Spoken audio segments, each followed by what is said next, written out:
Great. Or she was. Let's see.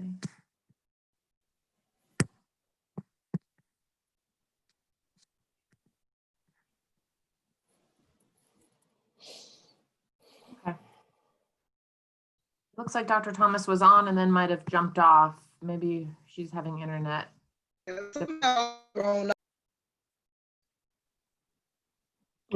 We just lost a quorum. There she is. I can hear you, Tawana, barely. I think we better start. Barely. I think we need to start the meeting while we still got a quorum, just to be on the safe side. Okay. So we've got 3 of us, and Dr. Gant is supposed to join us soon. So I guess just take the roll. Patricia Yeager, Mr. Greg Davis, and Dr. Maddox, and then, okay. So I call the meeting to order at 4:34. Better get my agenda ready here. So do we have any motions to amend and adopt the agenda? I move to adopt.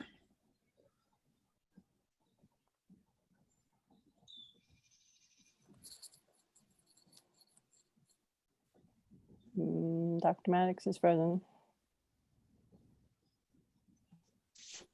Okay, it's 4:34. We're going to put a policy meeting to order. I have a motion to amend and adopt the agenda. So Tawana, I think I'm the chair of this meeting. We don't need you to be the chair, or do we, Dawn? Do we need Okay. Tawana to chair? I'm sorry. Go ahead.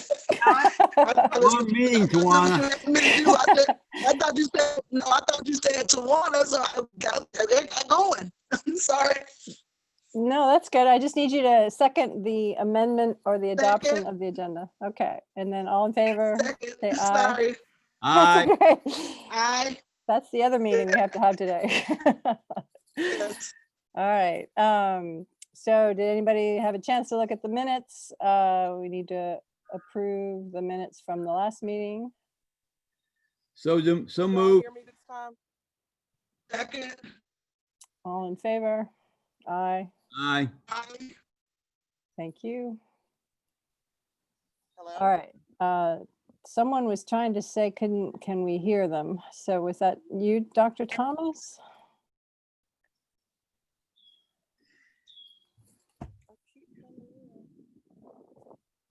Hang on.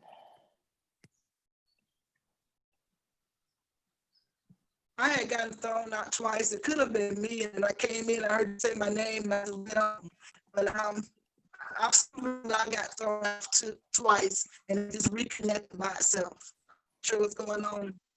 Okay, yeah, it's really hard to understand what you're saying. Okay, I'm not sure what's going on.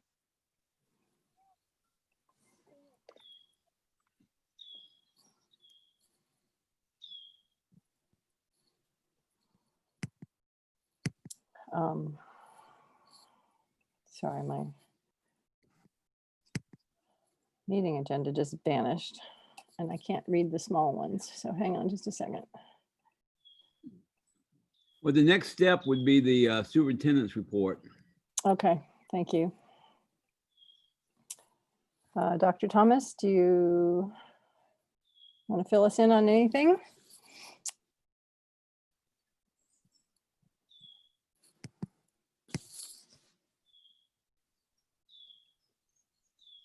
Dr. Thomas? She's on mute.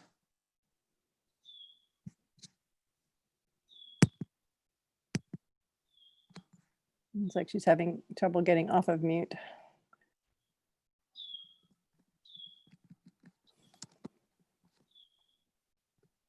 There she is. Dr. Thomas, can we hear you?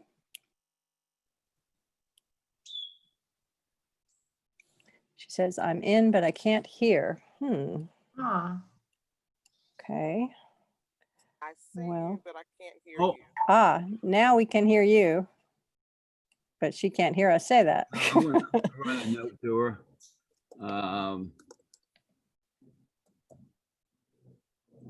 Okay, God, you're quick.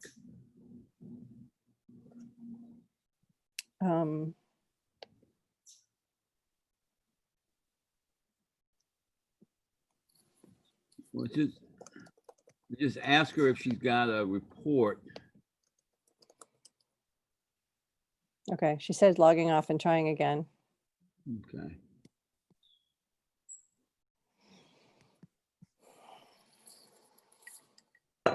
This just makes me worried about how kids do this. I know, yeah. It It's just not, really concerns me. yeah, Because they don't have the patience and they don't have the, I wouldn't have the patience otherwise.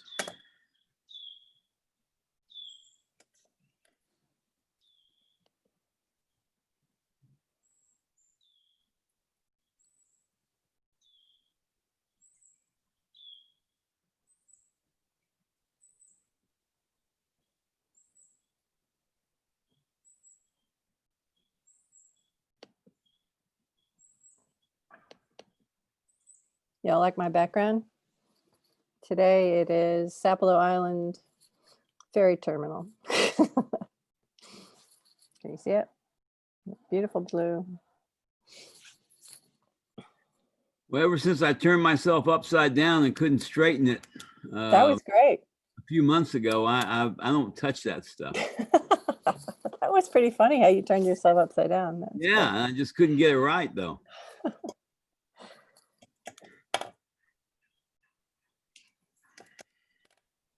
All right, well, Dr. Yeager, you could always proceed and we can loop back to the superintendent's report.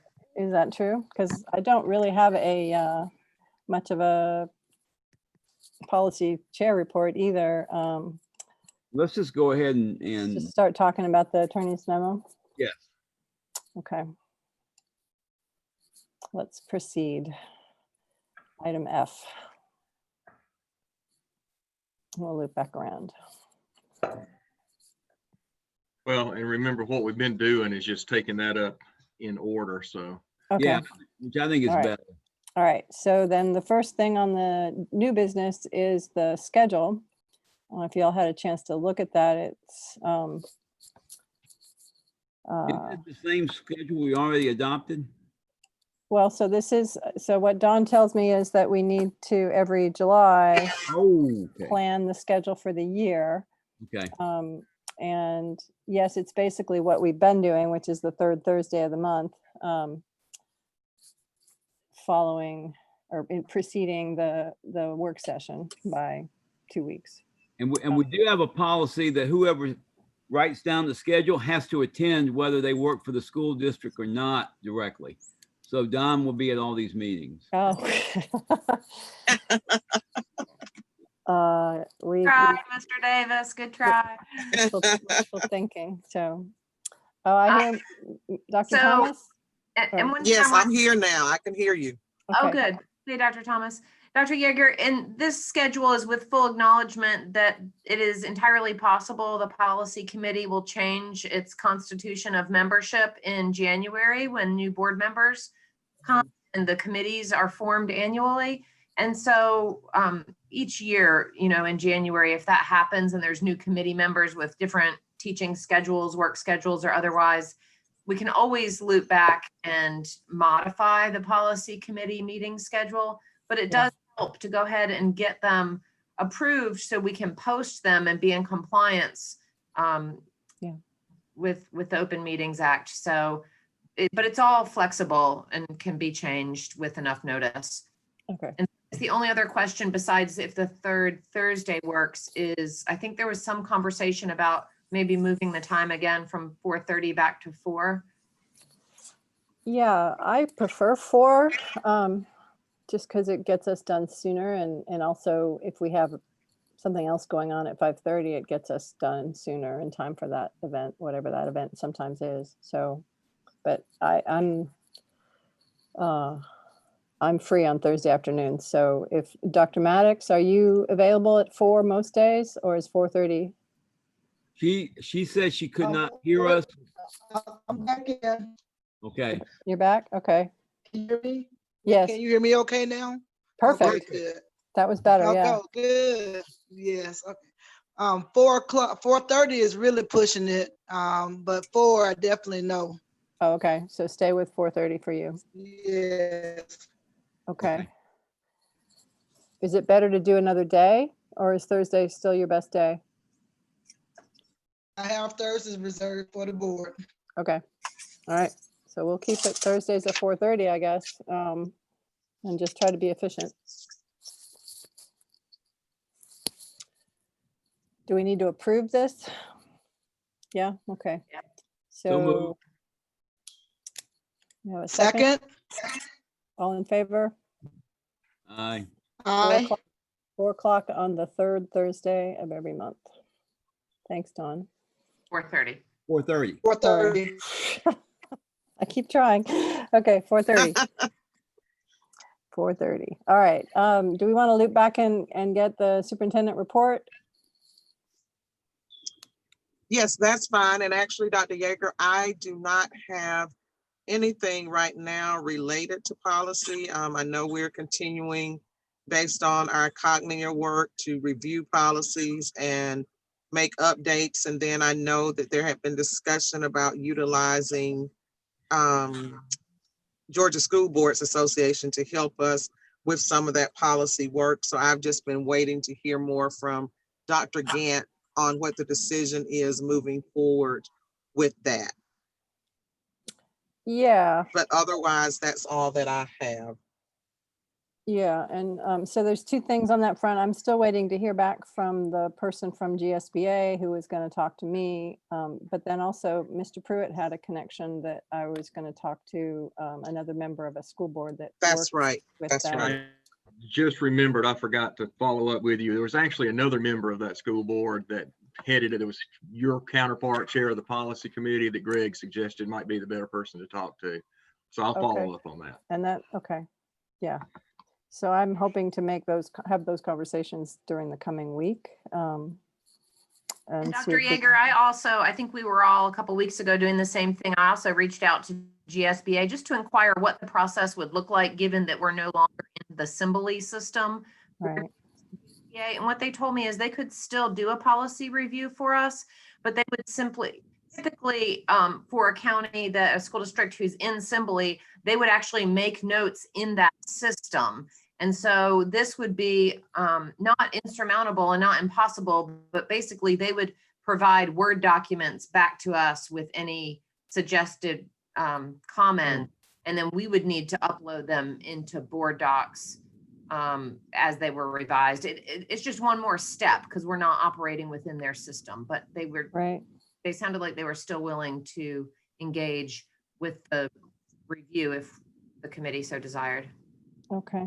And Dr. Thomas, we've chatted back and forth about Symboli, but it sounded like it was a pretty big ask at this very complicated time. So we're not going that way, right? That was kind of my understanding, but I do know Lisa was looking into it. There were some components of it that she really did like. I know we had just talked back and forth because there had been a significant amount of funds and training hours over the last 2 years into board doc.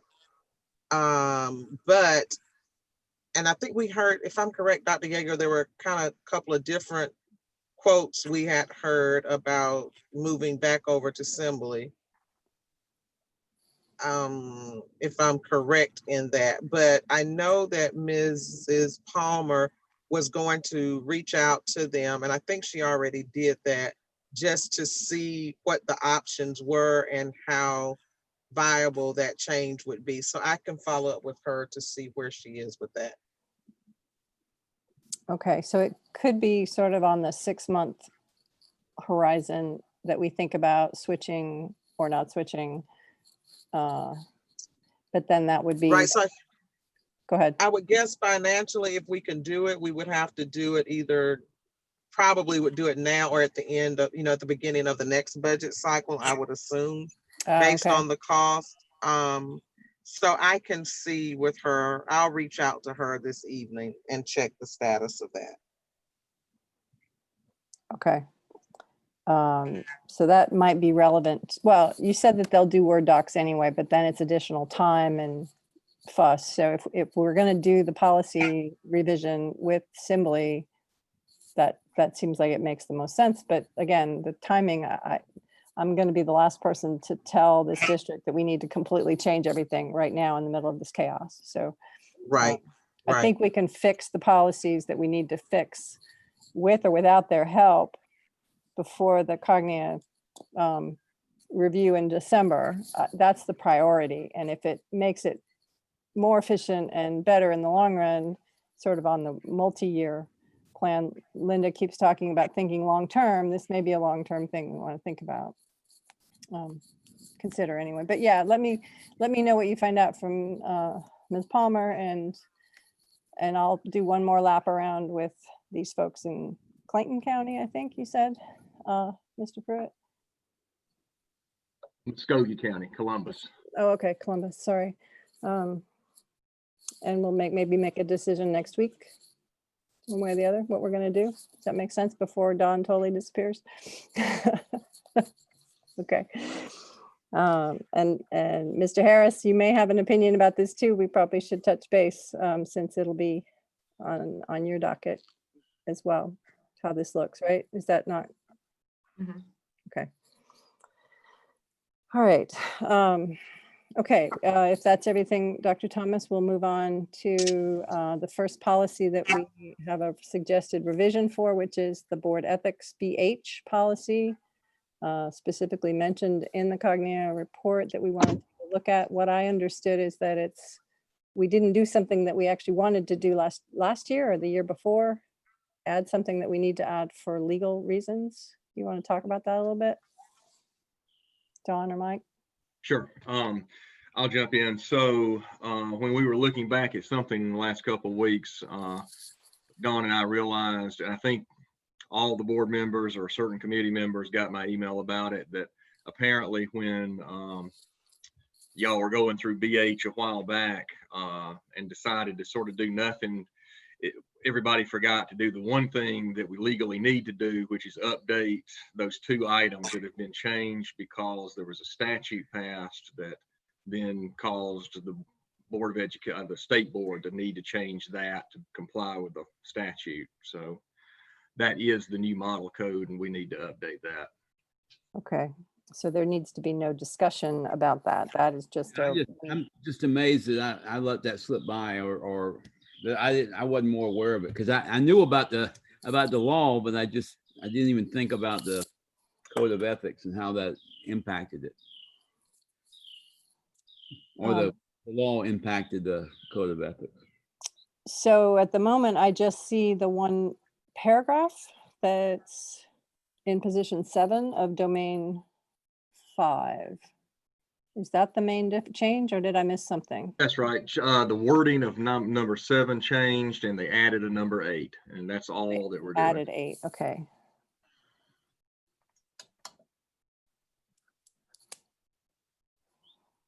Okay, is there any discussion If I about may, this? Dr. Yeager, if as this moves through the policy process to the full board, I think it would be prudent to remind all the board members at that point in time that the option does not exist to revise the words as they are in this code. It can be added to, but it can't be subtracted from or changed. So there shouldn't be much debate or discussion. I mean, we tried before to add the norms, the board governance norms, to add to it. And that was, and then it got taken back out, and then it stayed the same. And unfortunately it stayed the same, like Mr. Pruitt said, without making the one big change. But in the past, sometimes when policies come to the full board for review, there seems, people really read them and want to make suggestions. I think it would be prudent to remind everyone that as this moves through making this one change, there's not the option to change any other words that we might prefer a different way. Okay. We have to keep everything else as the model code. Thank you. Can I make one suggestion that we put an R on the end of mat, halfway down, the mat or matters? Looks like it needs an R. but that would be Okay. an addition, not a subtraction. I think that's just a typo. We can always change typos. Okay. It shall not apply to any matter or matters discussed in executive session which are exempt from disclosure. Okay. Yep. Okay, so any other discussion on this one? Seems pretty cut and dry. I move for adoption. Second. Okay. All in favor? Say aye. Great, thank you. Linda, you're reading very quiet. Did you have any comments? No, ma'am, I'm listening, so I don't have to go through this at the board meeting. Okay, fair enough. All right. Thanks. Okay, let's move forward to number 3, which is regulation GCRA 1, drug screening of bus drivers. So this is a revision to a policy that, trying to see, last revised in 2002. So that's an oldie. It's an oldie, but Ms. Paget and I need a little bit more time. There's been some changes in the law. We need to add some things to it. We had to work with transportation to get some of the information, and we're not quite ready yet. So if we can Okay. skip over that one, we'll get it next time. Okay, skip it. Okay.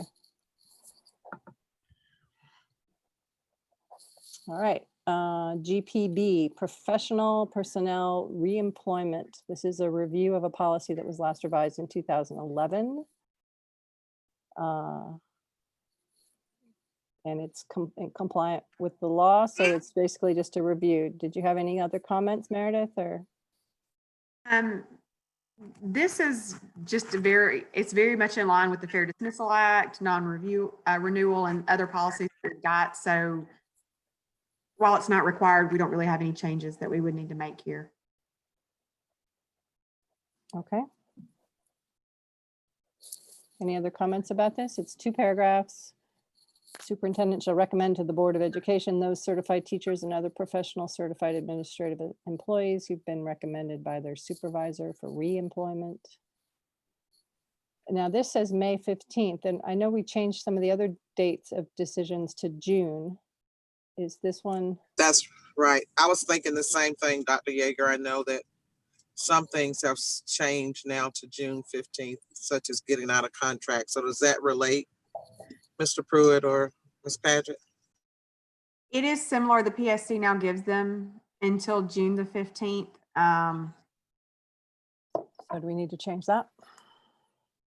Well, but this policy is about issuing contracts, not about them. Okay. Is that right, Meredith? That's true. And we issue contracts much earlier than this anyway. And so it doesn't have to be June the 15th, because that's really how long the employees have to get out of a contract without penalty of being held in violation of the Code of Ethics for job abandonment. Yeah. I'm sorry, I just realized I was on mute. May 15th is the date that the statute requires, unless you want to waive it under your charter system contract, that we send it to the employee. Then the employee's got till June 15th to get out of it. Okay. But of course, like Meredith said, we do that much, much earlier in the winter. Contracts come out, I think they were in February this year, Meredith? First round of contracts did go out in very end of January, very beginning of February. Part of that is the press and planning for new hires, what positions are going to be open. If people let us know they're retiring or leaving, if they know they're moving, we send them out much earlier than this. In fact, every school district I know of sends them out much earlier than this. Even with COVID, everybody sent them out earlier than this. Okay. But the May 15th is what the statute requires. So that's what we want to keep in there. Okay. I noticed Dr. Gant has joined us. Welcome. We're discussing number 4, GBP, which is a review only. Are there any other comments about this one? Okay, can I get a motion? To adopt. Motions to move forward to the full board. Yeah, okay, motions to move to the full board. Thank you. Can I get a second? Second from Dr. Gant. Thank you. All in favor? Aye. Aye. I think I heard Dr. Maddox. Yep. Okay, moving on to number 5, policy GBRA, professional personnel health examination. And this is one that appears that we are just rescinding altogether. Do you want to discuss this one, Mr. Pruitt? Sure. So like my memo says, there's several contexts and different laws that apply to that topic that's in the title. The content, without exactly coming right out and saying it, seems to be all about one little aspect of the Americans with Disabilities Act, which is requiring a current employee to have an examination if you've determined they're a direct threat to themselves or others. Fortunately, it doesn't come up that often. When it does, it's a lot of conversation between me and HR and the superintendent sometimes about what we do about it. So, you know, I don't know how you could have a policy about that particular topic without making it a treatise. So my recommendation was just rescind it. It's not required. Okay. To echo what Mike is saying, to be compliant with the ADA, these are always reviewed on a case-by-case basis. Every single one of them, we consult Mike before we send anybody home for any health reason. Really, usually they come to us and need to go out enough, and that's how that typically goes. Very rarely do we send someone home for a health reason. It has happened, but not often. Okay. Any other discussion about this? It's from 2007, so interesting wording even from that time period. It's not that old. Will there be any, I'm just thinking of this now, will there be any reason to have anything in policy about individuals who have positive COVID status needing to be sent home, or is that going to be handled a different way, do we think? We're working on that through procedures with the Department of Public Health, and we're going to follow their guidance and recommendation. And that's actually, Mike can jump in, that's pretty interesting. All that's coming out daily as far as guidelines and stuff, but there's some interesting leave entitlements under the FFCRA and all sorts of things for what you do if an employee has to quarantine or whatever. And so that's actually, we're going to follow Department of Public Health and whatever federal law has been passed. And it's so ever changing. If we put it in policy, it would be outdated by the time it got to the full board. You know, and everything both the federal and state level has expiration dates right now, even the law Meredith referred to. So yeah, nothing's settled enough to enshrine it in policy at this point. Well, maybe it's safer actually to rescind this one altogether so it doesn't conflict with any of that guidance. Actually, that could be. That's what we're trying to do, is rescind it. Yeah, I know. Yeah. That's a good reason to, though, I think, in this time, because we're going to really want to follow the timely guidance of DPH and the state and federal government and not have a policy in the books that might look at things a different way.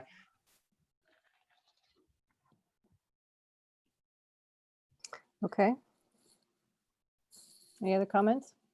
So I did read all of these, and I think I had that same argument with myself, and I came to the same conclusion. I think rescinding is a good idea. Okay. Thanks, Linda. All right. Any other comments? So we have a motion? I move that go to the, Okay, I heard 2. All in favor of moving this to the board? Say aye. aye. All right. Moving on to number 6, GBQ. GBQ was last revised in 2007. It's not required by law. Charter contract does not waive laws related to TRS. It's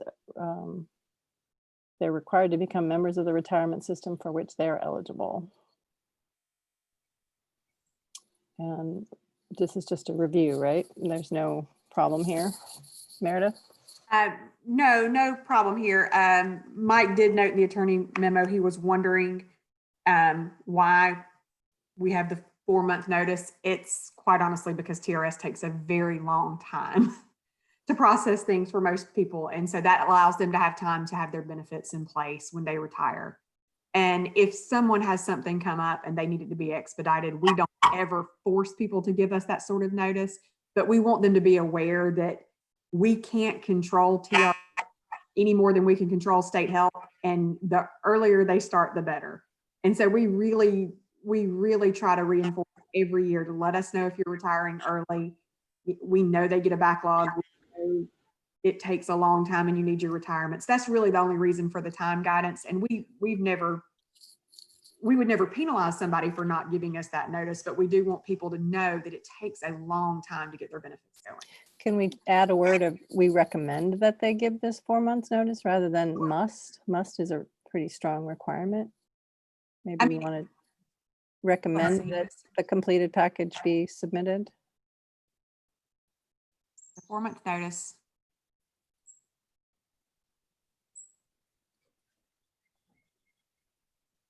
Can we say should be submitted instead of must, something just to let them know that they really do. I don't want people to drag their feet on this, and for a few reasons, for their benefit, but also, to make sure we can do everything on our end timely to process them out. Or maybe we could say we encourage employees to submit. Or what you said a minute ago, which is in order to ensure or How about to avoid delays? to avoid delays. Yeah, thank you. Yeah, to avoid delays, a completed retirement application package should be submitted. Yeah, that's good. I like that.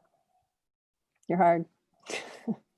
Can I just ask a question? Why, Meredith, why is this policy even necessary? I don't think the policy is required by law. But, and to go back that far, I haven't been here that long. I don't know why we actually have to have it. I do think that we inform people when they're hired that they have to become a member. It's not really anything we have choice. Like you said, either PRS or EBS. Other than to say we follow the guidance, I don't think it is required. I mean, we could rescind the policy if you think that's best. I'm just thinking about terms of cleaning up. And I mean, the first two statements, all we're saying is we're going to follow the law. We're going to follow the law. So, and the third, I have no problem with rescinding. If you think this is a good one, we can clean up, because I will say, we do preach retirement a lot verbally. And so, the other thing is as people are approaching retirement, they're generally pretty excited about it. And so a lot of times they are very proactive. So I wouldn't have a problem as long as Mike's good with rescinding this. I don't think it's legally required, right, Mike? It's not, it'd be perfectly fine to rescind it. It may be a great one to clean up, because I don't know that it's really blazing any trails for anything. Well, that's why we're having the conversation. If you guys are comfortable with it not being there and you can do your job without it, I'm good with that. Any other? I agree. It's one less something that we need, then there's no need in keeping it if it doesn't serve a purpose. I totally agree that you don't want to keep something there just so that people can notify a system that they need to process a request. I think we shouldn't be working for TRS in this instance. I don't think so. Yep, I would love to see this disappear. I agree. Okay. Do we have a motion? I make a motion to the entire board that this be rescinded. Second. All in favor? Aye. Aye. Aye. Okay. Okay. Moving forward, GBRC, professional personnel workloads. This is a review. Policy complies with law. Any comments or discussion about this, Mr. Pruitt or Meredith? Yeah, it's another one that complies with law, but it's not required by law. So up to y'all to figure out if you think it serves a purpose or not. Yeah, and I like for Meredith to look at it because I'm not sure. So this Much talks of it- about 8 hours a day. Yeah. Base salary is paid. It has been helpful Has in it? the coronavirus pandemic distance learning scenario, to have this outline that you do have an obligation as a full-time employee. And so I think that maybe a few months ago, I may not have seen as much merit in this policy as I do now. Again, it's a lot of things that we all know inherently, but if we have someone who is for some reason not doing what we need them to do and what they expect them to do, it can help the principal or supervisor to show them the policy and say, look, this is what's expected of your workday, as they have these conversations to, kind of work through any deficiencies and remediate any problems. I think it's been more beneficial than I had maybe originally thought it was. Okay, point well taken. Meredith, is the wording required to be at their assigned job site? Could we say that would apply remote learning, that your job site is distance learning? And I like that it says assigned job site for that purpose. Okay. Because that has really a lot of flexibility to it, which we need right now. Your assigned job site may be at Alps Road preparing food or preparing food to go out on a bus when that's not your normal job. So this does give us a lot of flexibility in saying it's your assigned job site. Okay, great.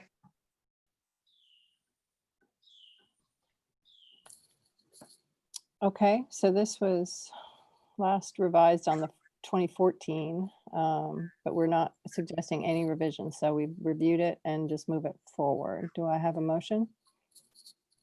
I say we move it forward. I move. Second.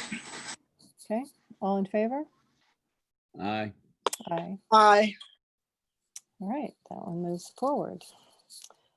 Okay, so number 8 is GBRCA, professional personnel duty free lunch. And again, this was last revised in 2012. It's not required by law. Mike, isn't it state law? This is state law, but it's waived by your charter system contract. So it's like a lot of things, you can keep it if you want to, but you don't have to. But to further from an HR point of view, in a time of nationwide teacher shortage, we would not want to blaze the trail of waiving duty-free lunch, just like no other school district has. So this is not anything we want to get rid of because it's important, and we don't want to be the first ones to head down this trail for a very good reason. This would make teachers angry, and rightfully so. So we would like to keep it, even though it's not required. Point well taken. I have one question or concern. It's a past one, maybe from last year. I was in a meeting and there were two parapros who stated, I think they were parapros, or one of them had a self-contained classroom. I can't remember the specifics. Can't remember. I don't know. Anyway, and the question was asked, why she wasn't able to have a duty-free lunch. Every day she had to stay with her person, and it was stated that it's left up to the principal. But I was reading in here, and it stated that if it's the case where emergency need, that it should be at least one day out of the week. So is this also for parapros and for anyone in that group? Okay, I see you done. No, ma'am, it is not. And on top of that, the biggest complaint we get is when parapros bring up they want duty-free lunch, and we explain to them that you have to choose between, do you want a duty-free lunch or do you want to stay 30 minutes later in the afternoon to get your 8 hours in? And I guarantee you, we haven't had one person go sign me up to stay 30 minutes later. Every time that conversation comes up, they've still got to get their 8 hours. And so what a lot of buildings do, they allow the paras to work through lunch and then they may have lunch duty or whatever the case may be, but in turn they get to leave early. They're still only working 8 hours, even if they have a duty during lunch. Even Okay. to answer that question, it's a common misunderstanding, and we probably explain that a lot, just because they think, wait, why don't I get a duty-free lunch? And when we explain, well, you've got to get your 8 hours in, usually that satisfies most people's question with that. And that was what I was gonna say when I was at JJ Harris, that came up several times. Offered, that's fine, we just have to extend the day by 30 minutes. And people didn't like that option. And so what we started doing was even like having overlap where we would build in time where they had about 15 minutes where they could still eat. They would eat in the cafeteria and they would, still be monitoring the children, but not up on their feet. And that was the option that because the other option was working 7:15 to 3:45 and no one wanted to stay the additional 30 minutes. But you're right, once it was explained that technically it's an 8.5 hour day with a 30-minute paid lunch, then people were generally okay with it. It's just that lack of understanding a lot of times. Thank you. You're welcome. Okay, so we leave this one alone. Upon recommendation of HR. Okay, do we have a motion? So moved that we take it to the full board. Second. All in favor? Aye. Aye. Aye. All right, moving right along. GBR HR1, professional personnel leaves and absences. Again, this was last revised in 2006, not explicitly required by law, waivable through the charter.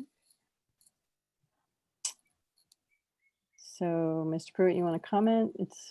Yes, ma'am. So I think this one falls in the same category for me. It's one you could waive, but you can retain if you want. I suspect it's also the same for Meredith. It's one that we don't want to waive. Okay. No, Yes. I want to waive this. Actually, the policy, I'm not sure. Normally we try to bring policies and regs together. And so this was one, somehow the policy got brought a year ago and the reg didn't accompany it. Policy looks like was 6/13/19. And this still has a date of 2006 on it. Okay. So we're just reviewing the reg that was the policy changed in June? Do you know? 2019?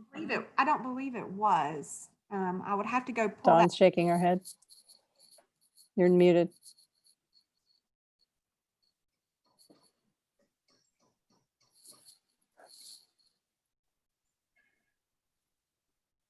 Can't tell if she's thinking out loud. She's got her finger up. Okay. You're muted is why I can't.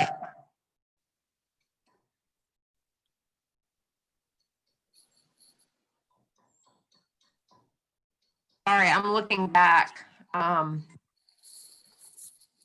Do not want to see if we had any changes last June. Hey, Dawn, was this the one where we added the wording to say that we, as a charter district, allow the extra accumulation of days, perhaps? We added, no, this is where we added that employees may use sick leave for personal, physical, or mental or emotional illness. So we kind of gave mental health days as part of sick leave. That was it. And with this one, this is a good one for us to keep purely because a lot of people don't understand that even though you have to stop accruing at 180, when you do retire, we go back and make you right and pay you out for anything that you earn beyond that. And that's what that last paragraph explains. It's a good employee benefit. Not that everybody's got 180 sick days, but you can imagine if you've been working for the district for 30 years, Yeah. that's a little bump into your retirement. So. You know what? This one just came last month. It wasn't a year ago, Mike. The GBRH came because we changed the 248 to 12-month employees, the sick leave policy. So we just missed it by 1 month. We just didn't grab the reg with it. Okay. It's actually, I think it was actually just approved. let me Okay. One of the ones that was approved last week, I believe. I thought that rung a bell. Okay, that's right. So it was just where we changed the number of days to call them 12-month employees. That was the Yeah. most recent change last month. It was revised more substantially a year ago. Okay. When we use the word terminated, that means fired, or does that mean resigned? Does that mean retired? It means an end of your employment. Okay. We had a situation in a previous district that will remain nameless, but where the superintendent retired and had an unbelievable amount, like $300,000 worth of unused time that he got paid for. So is that now not legal in the state? I mean, that was a long time ago. Or is that's No, just legal in this county, or I'm just trying to figure out. We have people that carry a balance of 880 days of sick leave, and when they retire, wind up getting paid out for the leave they weren't. Okay, 'cause I thought it says will not get paid. Well, maybe I'm That's misreading. when they're what's the word I'm looking for, Mike? Yeah, that was what Greg was asking. This is when you're terminated involuntarily. Yeah, Okay. involuntary separation. Thank you, Mike. You're talking, yeah, like a Yeah. terminator. Okay, Yeah, Okay, I involuntary only. okay. Thomas? Mr. Davis. So Meredith, so number one is saying that if you are fired, you will not be paid out for your sick leave. Correct. That's the word, yeah, involuntarily separated. Okay. I have a question about that. Like, I can't remember, Mike or Tish, if you said that this was required by state or whatever, but I guess I just wonder about a person who, who is close to retirement or what have you, or has been working with the district a long time. And to me, this would be something that keeps them in an not ideal situation. Let's just say if they have a supervisor, issues and things like that. It just seems like it puts the employee who gets fired or terminated at a disadvantage for time that they've actually earned. So it's not a legal problem because FLSA doesn't cover benefits other than pay. So they've been paid for the hours they worked. This is extra benefits that the district chooses to give, sick leave accumulation, and the district can choose to take it away under whatever circumstances, that are appropriate. Right. And so it just sounds like it's something that in the wrong hands could be punitive, actually, or a person who has been there for, if you've earned the time and the determining factor is if you're terminated. I guess, there's an assumption that if you're terminated, you probably should have been, but it's time that that the district chooses to give to you under one set of circumstances. Mm-hmm. So just to walk you through how infrequently this happens, number one, we don't term lightly, and we don't term many people, which I'm very thankful for working in HR, because I don't take lightly taking away someone's employment. It's huge, and it's probably the hardest thing we do in HR. If you're doing your job right, it should be hard.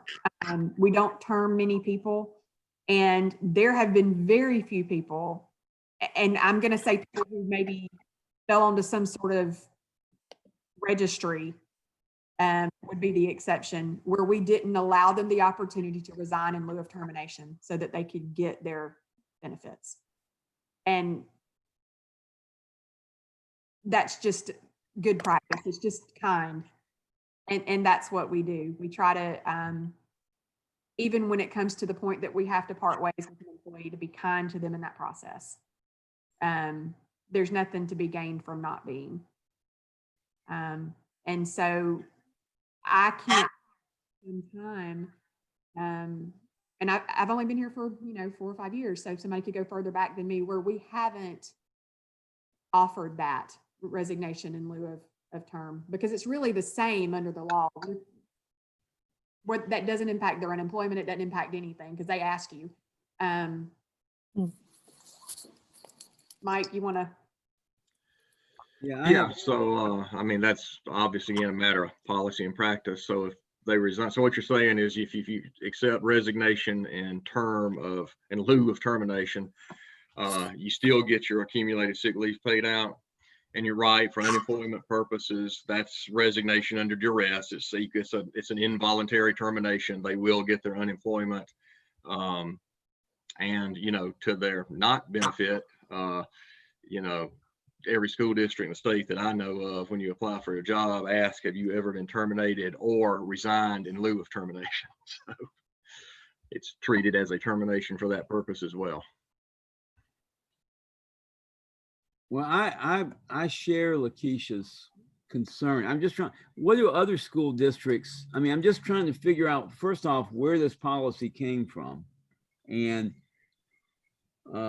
what would happen if we didn't even have the policy? I guess I'm not sure.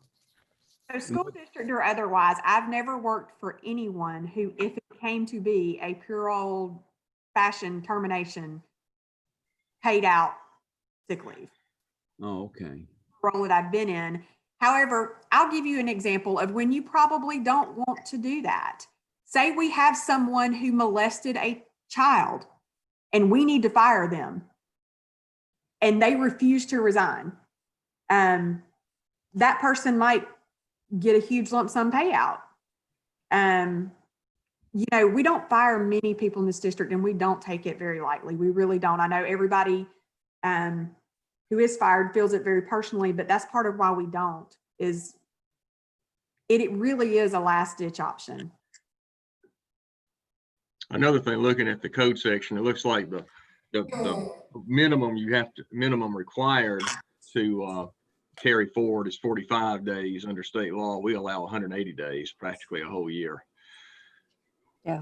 So that'd be a lot paying out to some people.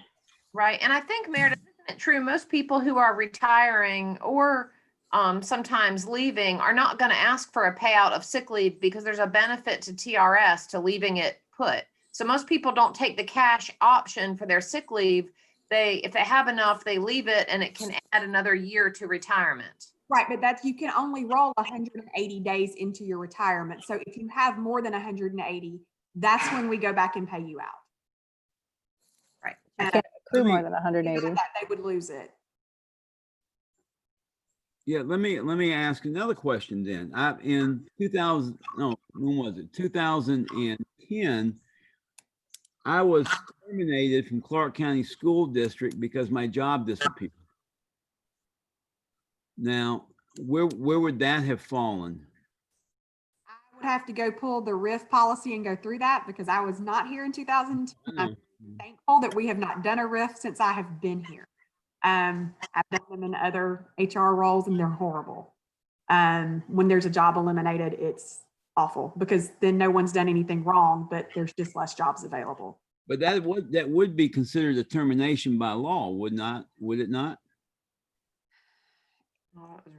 Could resign if they wanted to. I mean, resignation. You wouldn't want to resign if you're RIF'd. It's a termination for unemployment purposes. Yeah, I feel like we need to work on this policy. Patricia, I think Lakeisha raised a good point, and I feel like it's not that many words to it, but I like to know what other districts have and another way of approaching it, because it does bother me. Maybe I just need to think about it more, but. Okay. Any objections to that? Think about I it have a little while. question. Yeah, at least Linda. Yeah, so it seems to me like we've talked about this before, and I'm not sure if it was under this policy or something else. My first question is there discretion in applying this, the pay? Because I think we had a termination of a teacher, and then this came up in that termination hearing, if I'm not mistaken, several years ago. So the question that I have is it discretionary, or is it an automatic process that happens as soon as you're terminated? And then in terms of, I understand the concept of there's a cap in terms of how many of these days can count toward extending your time in service, toward calculating retirement, and then paying the difference. But are we still allowing people to accumulate days at this rate? Yes, That's an active policy today. correct. And to answer your other question, every case is reviewed on a case-by-case basis because you guys extended the full provisions of the Fair Dismissal Act to all. Right. And so to terminate a teacher, they have, Mhm. so no teacher is being terminated without the board Right. knowing ahead of time. So the way it would become discretionary, Ms. Davis, is if, I mean, it happens more in other districts than here, like Meredith said, but generally when a teacher's given the notice that you're going to be terminated or non-renewed if they're tenured, you know, they get a lawyer through Page or GAE. That lawyer calls us. Just like any civil dispute, there's negotiation back and forth. And sure, if they've got sick days they want to be paid for, that might be part of what they negotiate out to go ahead and resign rather than go through with the termination hearing. But there shouldn't be, I mean, if the teacher chooses to go through the termination hearing and loses, there shouldn't be any discretion at that point. And that's where I think, you know, it sounds like the way it's being applied now, that could be made clear just by adding the words "for cause." However, when an employee is terminated for cause from employment with the Clarke County School District, they won't be paid. That feels better to me, and it sounds, again, it clearly indicates there's a, because it sounds to me like people have an objection to paying somebody who did something wrong. So yes, if the termination is for cause, then yes, that clearly tells me of what this policy is about. Thank you. And I don't even think termination separated for cause. I don't, yeah, however we do that. Yeah. Right. Yeah, good point.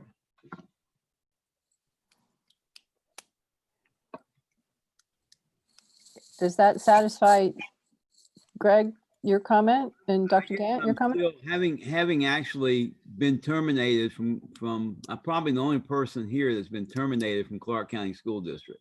No, you're not. I was too, Mr. Davis. All right, so personal experience. So I feel now if we make some distinction between being terminated, if we say for cause, but I don't know, I mean, if there's a budget shortfall, that's for cause too, you know, I mean, if you can't afford it, the position, you can't afford it. I think that's, and I'll look back and make sure while we're talking, as a matter of fact, but I believe in 20-2-940, which is the Fair Dismissal Act, RIF is separate from the termination for cause. And it's a separate policy for us here as well. There is a RIF policy. Let's see. I'd have to go What pull I it. was thinking, I didn't think mine was considered a termination for cause. And I Mm-mm. rift, and I Oh, thought it's not separated out in 940. I'm gonna need a little help with the acronyms here. RIF is, Reduction in force. thank you. So in other words, the position has been eliminated usually for budgetary reasons. A Okay. contract was bad a while ago, and a while meaning prior to me coming, and positions were eliminated. Yeah. Okay, and so do we, Mr. Pruitt, you said we do not have a separate policy for RIF? We have a separate policy, but it's not separated out. I think I agree with Greg. So I would add to my amendment there, terminated for cause other than reduction in force. Okay, would that also include a situation that I would not ever support? But let's say, for instance, if if we were going to do what the sheriff's department did years ago and take their nursing staff and essentially terminated them, but then hired a company to come in and re-interview them so that the jail is now paying the company and not the nurses directly, which I don't like at all. But anyway, would that cover that situation too, Mike, and the wording you're talking about? You know, I'm not doing any legal research on it, but if you privatize a position and you contract it out, I'd say that's a reduction in force. I mean. And further, if you think about it, how we just contracted out our sub-management, that has to go for the board's approval. That's not something that can be done. Yeah, and I understand that. I just don't want a future board to make a decision without knowing. This is not a consequence I would immediately think of if that was on the table. Losing sick leave. I wouldn't be thinking about sick time I would think about the employee, but I wouldn't, and the pay and having to reapply and all that kind of thing. But I wouldn't say, well, let me check the policy about their sick time. So I'm just, again, the purpose of policy is to handle situations that you don't expect to come up, but if they do, then it's real clear. And what Linda was saying is that it's real straightforward. I mean, you know, and it applies to everybody equally. So, And in my experience, when rifts come about, and fortunately never had to go through one myself personally, but that came out as a package, and all of these items were addressed in terms of giving employees options on how they would actually separate from the company. And so that tends to be, I'm feeling like that's kind of a standalone thing that you do. I just put on the chat another suggestion. So how about termination for cause other than elimination of position or other reduction in force? Like it. I like that as well. And then that would kick you into the RIF policy. I like that. Okay. Okay. Ms. Policy Tillman? is specific. GBKA doesn't talk about sick leave, of course, but it says a RIF plan will be developed, which I think is Ms. Davis's point. Yeah, that's exactly right. The law requires that one was passed, you know, during the Great Recession, that they put some more requirements on us of how you do a RIF. You have to have a RIF plan. It can't be based solely on age or seniority, that kind of thing. Okay. So did Angela get those edits? Looks like adding that fragment of a sentence. Okay. I would suggest let's take off the number 1 because there's not a number 2. Excellent.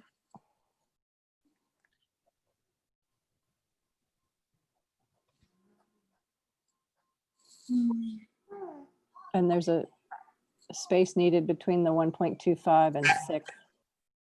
Get her, man.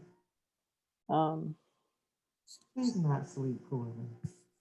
Not making me honest. And then the language that I suggested, Angela's on the it's on the chat, and it goes after terminated at the end of that line.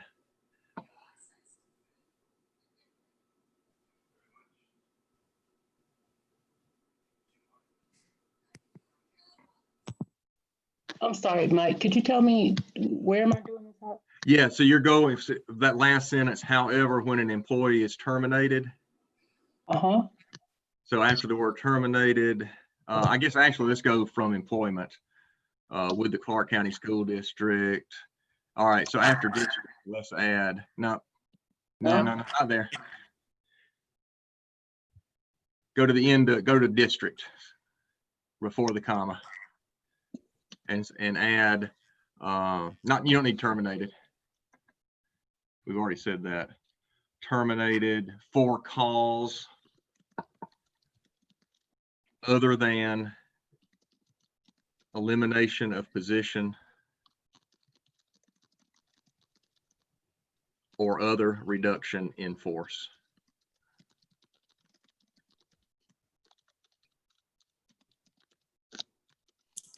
So is this actually one of our benefits?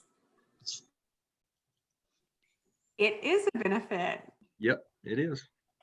It is a benefit. It looks like a benefit. I'm going to tell you, there have been a whole lot of retirees who it feels like a benefit for too. Because there's a lot of people who never ever take a sick day.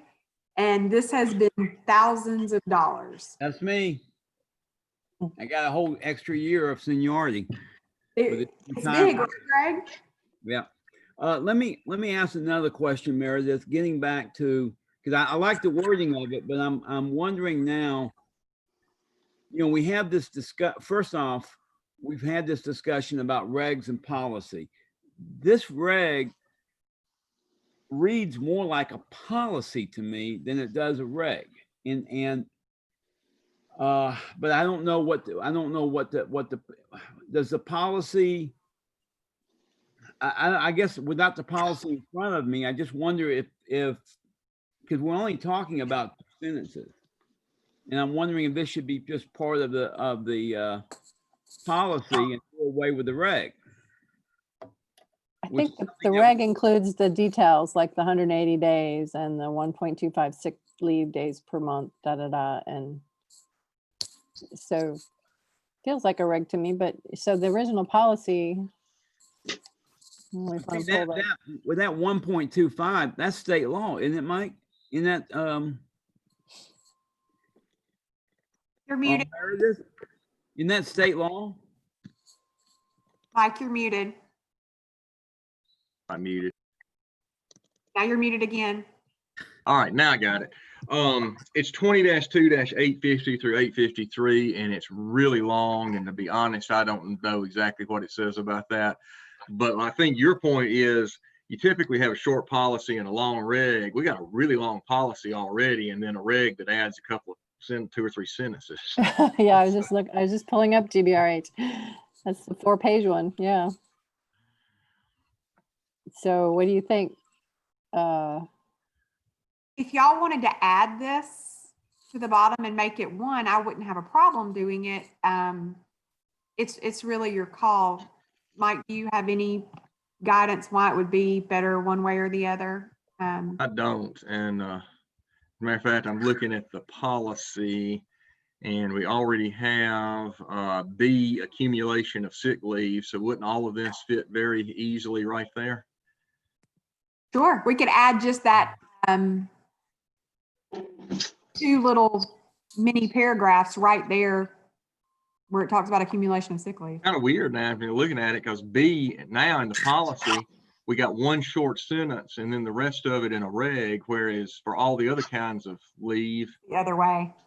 is it's all the detail is already in the policy. And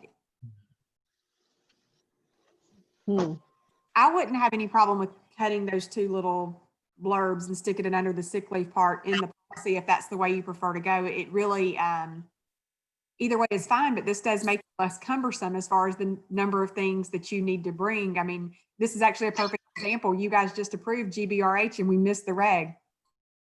So maybe it cuts out the opportunity for that to happen. Yeah. It's only you. Oops. Yeah. Well, I will make that suggestion that we combine the 2 under the reg. I mean, under the policy. Mm-hmm. And Dawn, I believe we've done it before where we agreed in policy committee before it went to the full board that y'all would put those 2 paragraphs into the policy and just bring the whole policy. Is that okay? Yeah, that's perfectly fine. It seems like the action would be then to rescind GBRH and bring back GBRHR and bring back GBRH through the process and post it for public comment again for 30 days. And in Meredith's defense, I don't think it's so much that we missed one with the other. I think GBRH and the reg may have both been on the same agenda at some point in time, but we've had such long agendas over multiple meetings that they got separated from each other somehow on the agenda. That And could the be. policy got out ahead of us. We just ran out of time. Yeah. I think this is a good catch. Yeah. Okay. Tracy? Does that make sense? Angela, you got all that? So we actually want to have GBRH forwarded to the board once again with these 2 paragraphs tucked in appropriately, And then rescind the reg. and then rescind the reg. Okay. Okay, I got it. Awesome. Excellent. All right. It's 5:43. Are we aiming to be done by 6? Is that correct? We need to have a vote on that or? Oh, yeah, sorry. Do I have a motion? I will. Okay. Second? Second, Thank you. And all in favor of rescinding the reg and moving the 2 paragraphs into GBRH? And, okay. All in Aye. favor? Aye. Aye. Thank you. That passes. Okay. So we have 3 G policies remaining. 1 revise, 1 review, and 1 rescind. Do we want to try to get these done before 6 o'clock? Okay. Employee dress code. This one's a long one. It was last revised in 2008. And Mr. Pruitt has suggested the addition of a sentence about non-discrimination, which I like. Thank you. I like that. Yep, great addition. Any other comments about the policies that we? I have a question about, I was trying to switch back and forth between it, but I guess, do we need the, like the clean and neat? And well, I know we need appropriately dressed, but all of that is particularly neat. Is so it's all of it is subjective. Maybe Coded. a little bit less so. But I guess I'm just wondering, I know that there are no, at least I don't think I saw any. Let me go back to my, I didn't see any like hardcore consequences. And I do like the non-discrimination piece that was added in there. I was just curious about your thoughts. It doesn't have to be a long conversation. If it stays, that's fine. It's not something I'm gonna. So for you, we're talking about consequences. If there is something that is inappropriate to be worn in the building, that's usually very easily addressed by the principal with a quick conversation.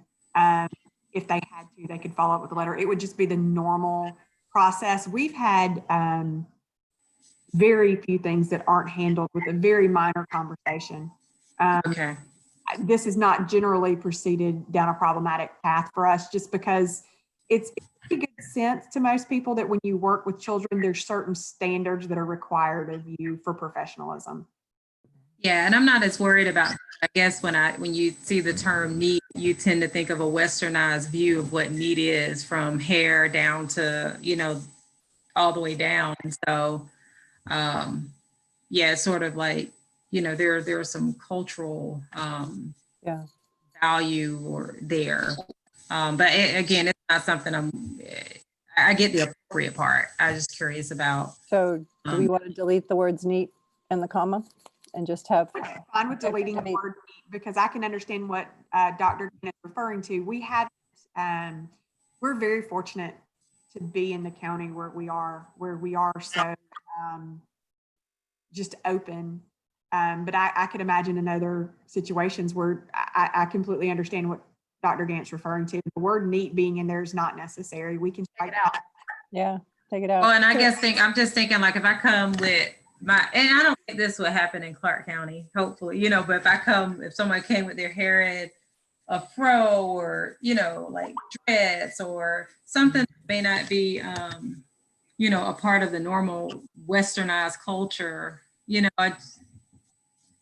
but then it goes to like, well, what's appropriate and what's not. So it was, again, it's not something I'm But even facial hair, it doesn't even have to be Western. I mean, even within Western, the facial hair issue has lots of ground to cover Right. with some people. So So I think the removal of the word need is actually a great suggestion. I agree completely with Dr. Gant. We don't typically have to address this problem, this, So but it could be with other people a problem. And I think that would be a great suggestion. if I may, I went to one of our Clarke Central High School actually, and I happened to be in the lobby waiting to be escorted, and 3 young ladies were being escorted out. And what I heard them being referred to as indecent. The word just was upsetting them so much because again, and that came right out of this policy too. It just implied to them that they were less than in some way. And so I think what I really liked about the other parts of this, and when I was looking at the language, that whole concept of decency and modesty that tends to be based on some personal values that we have, whereas the language starting out left it pretty much in the law. And so I want us to be careful not to diminish the policy and give people and weaponize the policy, so that if your standard of decency doesn't match my standard of decency, then yeah, we've got an issue here. But those 3 young ladies were ready to fight. I mean, they were so offended by this, and as was I. And so I'm really wanting us to look at that wording. So taking need out, yeah, that one's loaded, but decency is loaded as well. And so the little girl literally turned to I don't know if it was the administrator or the assistant principal or whoever, and she said, "Do you really think I came up in here indecent? You know, what do you mean by saying something like that to me?" So that's the thing I want us to be careful with. And so the exposure of skin and things like that, I don't know how we say those words, but I would like for us to make sure we take the loaded words out that would trigger such a bad reaction. And just to reinforce, this policy would never be used with students. That is a J policy. That's completely different. This policy addresses employees' dress. It doesn't address students, and that may be something that you guys want to revisit. Yeah. Is the J policy interact with wording that could be perceived as hurtful? And that's what made me stop, because I said, "Oh, it's employees," but it does bleed over. So okay. Well, that exact same sentence with that word decency is in the student dress code too. yeah. I do have something that we should think about, and I don't know how to approach it. And I think I'm being more thinking forward. And I've heard this come up a couple of times before. So like on Friday dress down days where teachers may be allowed to wear jeans or khakis and, you know, a spirit shirt or what they deem a appropriate business casual attire. One of the things that I think we're going to need to be mindful of is where we are now in terms of political and cultural climate and what's acceptable. And I know, like, I've had a conversation with someone about an employee on a Friday that had on a shirt that said, it wasn't Black Pride, but it was something of that nature. You know, so even if we talk about an employee wears a Black Lives Matter shirt, let's just say, where does that line go? And then when we get to another employee that says White Lives Matter, you know, I mean, and that's not something to solve today. I do think it's something when we start, and especially when we talk about discriminatory on the basis of race, color, national origin, I can see that potentially becoming an issue. And as people are looking to take a stand and express individual views on current conditions, even for our employees. And I've thought about this with masks. I had this conversation with Mr. Fisher, you know, do we have to say that masks can't have words on them? Or maybe I had the conversation with my husband actually, you know, so if it's I can't passed and then someone comes on and it's something that someone else could say was racially inflammatory. I just think when we look at this policy, this is something we really need to start thinking forward about, because I can see some issues potentially coming up as people are looking to express themselves in different ways. It may not be an issue, but I can see it being an issue. Yeah. No, you're 100% right. I can tell you that T-shirt slogans have reared their heads in my HR career many, many times. Everything from obviously blatantly offensive to just controversial. You're right. This is something that we. And it is going to bleed over, like Ms. Davis said, into student policy. So Mike, can you forward in the bed tonight, just start thinking about that, because I foresee this being an issue when we return to school, unless there's some drastic change in our. So I'm looking at our policy. Well, of Yeah. course, so that's First Amendment standards, and they're a little different inside the schoolhouse. And we go back to the Bleep the Draft case from California in the early 70s. And it's a very interesting area of law. I'd suggest we may have it. This is not bad what we have here. Yeah, I was just gonna say that. Because, notice down here, one thing we have is one of the prohibitions. It's a little further down than what's on the shared screen. One of the things that's prohibited is anything that advocates or indicates discrimination on the basis of race, color, etc. So, Black Lives Matter, Blue Lives Matter. That's typically the response. I'd say, both of those are fine. But if you want to come up with White Lives Matter, you've probably crossed a line into, that's. Now you've separated yourself into a particular category where you're opposing non-discrimination. So. And honestly, just as an HR person, that is probably one of the things that gives me the most indigestion about school starting back. But we have to take it on a case-by-case basis, because again, it's an absolutely fascinating body of constitutional law that you can fill a library with. So Yeah, I was going to point that out. The number 4 is that the superintendent, principals, and site administrators have the case-by-case basis determination power. So. And the same is true with students as far as, that's an opportunity. I mean, and if we really want our discipline to mirror how we are educators, we don't have a hard and fast 0 tolerance, you can or can't. We have guidelines, and then it's an opportunity for a conversation. And that's where your restorative practices, that's a great opportunity for a restorative circle and practice. You put kids in a room together and they get to hear from their peers who think that what they have on their t-shirts offensive. I mean, I don't want to miss that that's an opportunity. Yeah, I hope that no one comes to school hoping to incite discrimination, but if they do, we've got to be ready to not just shut it down and say, you're out of here, but to give an opportunity for learning and understanding and dialogue and growth. That's where our restorative practices are going to really shine, I believe.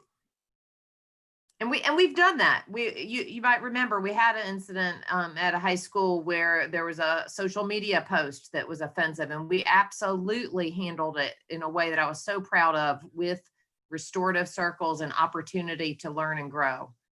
So that's the best part, when we get back to what it is we're supposed to be doing, is teaching people. And that's how we do these sort of things, and people learn and they change because they learned something. Then that's great. That's the whole point of school. And that's what we have you guys for, and y'all are so good at, is teaching people, hey, you may not have known that shirt was offensive, but let's sit down with your peers and let them explain to you why that hurts them, because that's so much more powerful and so much more likely to result in a lasting change than, well, you've got 2 days of ISS. I know we're kind of drifting a little bit. I'm focusing on the staff, and I'm just trying to think a couple of things that are coming through my mind. First off is for someone that I love political buttons, and I've got a lot of them, and I love to wear them. Always have, never wore them as a teacher, never wore them as a counselor. And the way I look at it is that it's particularly teaching social studies, trying to engage students in discussion. You know, I never even told them what my political affiliation was. You know, and I felt like that as a teacher, I would, my job was to, and again, we're talking, I know this covers other employees as well, but certainly as a teacher, my job was to create brain juices. I mean, to stimulate thought and discussion and everything like that, not to see who agrees with me and who doesn't. So, you know, I think buttons should be in there if we're going to have shirts. I'm just throwing that out there. But I think that when we want students to be expressive with their opinions and to fight for their opinions, I think staff, particularly in the classroom, but I think staff have a different role. So that's my 2 cents. And your 2 cents is the law. So when a teacher's in the classroom, they are speaking for the school district, and it has to be neutral. When students are in the classroom, they are not speaking for the school district, and their First Amendment rights are not necessarily as broad as they might be outside the school setting, but they're broader than that employees within the school setting. And we addressed this recently. I believe it was in our last meeting. There's a policy for staff political involvement where we recognize that First Amendment rights exist within the constraints of the school district. So, you know, First Amendment protected speech. In fact, I think Mike and I have had a conversation about this in the past week or two for what that looks like. And that's protected, that's allowed, is okay, but they can't act on behalf of the school district in that capacity. And so there is a policy that specifically addresses the political side. And you guys went through that, I believe, maybe 2 weeks ago. Is that right, Dawn? Yeah. Do we need to stick in a wording sentence? that was added? Do we need to stick in a sentence about that in this policy? In a broad category that you have that says, I believe it's maybe letter. What's prohibited is clothing and articles of clothing. There you go. Article of clothing or manner of dress, appearance, which that's going to cover anything on yourself, right? I would think so. Okay. I mean, I don't have a problem if you know, if a teacher wore a bleep the draft button and tried to say, well, that's okay because it's not clothing or an article of clothing. That's the argument's not going to win with me. Okay. Yeah, so that's GAHB that we did last time around. Okay. Well, okay, so we don't need an additional sentence in here. Okay. All right, it's 6:01. Do we have any other comments about this one? We're happy with it, just with the one sentence added and the word neat removed. You're leaving decency in? Did you want to remove that as well? Just say commonly accepted standards, period. That would make me happy. Sure. Okay. I like to make you happy, Linda. Oh, yay, thank you. I mean, it doesn't, yeah. Accepted Ice cream delivered from Jenny's makes me real happy. Oh, well, okay, that might be too much to ask. So with those 2 words taken out, I move that we move it to the entire board. Let me make sure I understand. So are we ending that sentence, shall always adhere to commonly accepted standards, period? I like that. Yeah. Yeah, I think that's okay. Good taste, decorum, decency, just standards is standards. I don't know.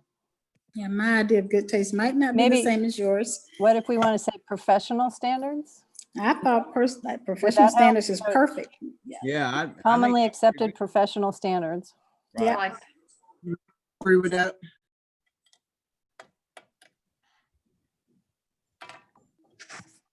I'm colorblind and my wife says I never dress in good taste. So Oh, don't you get me started. I am so jealous of men. They can just wear a pair of pants and change their shirt every day and they look fantastic. I've been jealous of that my entire life, Mike, so that's not an argument you'll win with me. But you don't have to wear a tie. Hmm. Was I Neither do you. I know, I quit.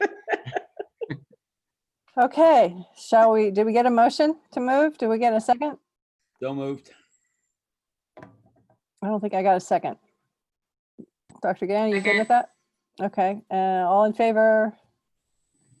Aye. Moving this Aye. forward with changes? Aye. Okay, thank you. All right, how are we doing on time? Do people need to go? I move that we adjourn. Okay. Do we have a second on that? Second. All right, all in favor? Aye. Aye. Aye. All right, we We are got two adjourned. policies left on this list. Is that all the ones for your You have department? these two plus the one that we skipped. So we have 3 HR policies total by my count. Okay. It's good. But y'all are doing great. Okay, thanks And- very much. Also is a discussion item, Dr. Yeager, that could come up next time, maybe as an action item if there's some revisions that are proposed ahead of the next meeting. Yeah. Okay, yeah, I had brought BC forward because I know it needed some cleanup based on the cognitive. So we'll deal with that. Are we still interested in meeting? I guess we should have had this discussion before we adjourned, but more frequently? Do we want to try to stick in an extra meeting? Yeah, we're officially adjourned. Harold, you can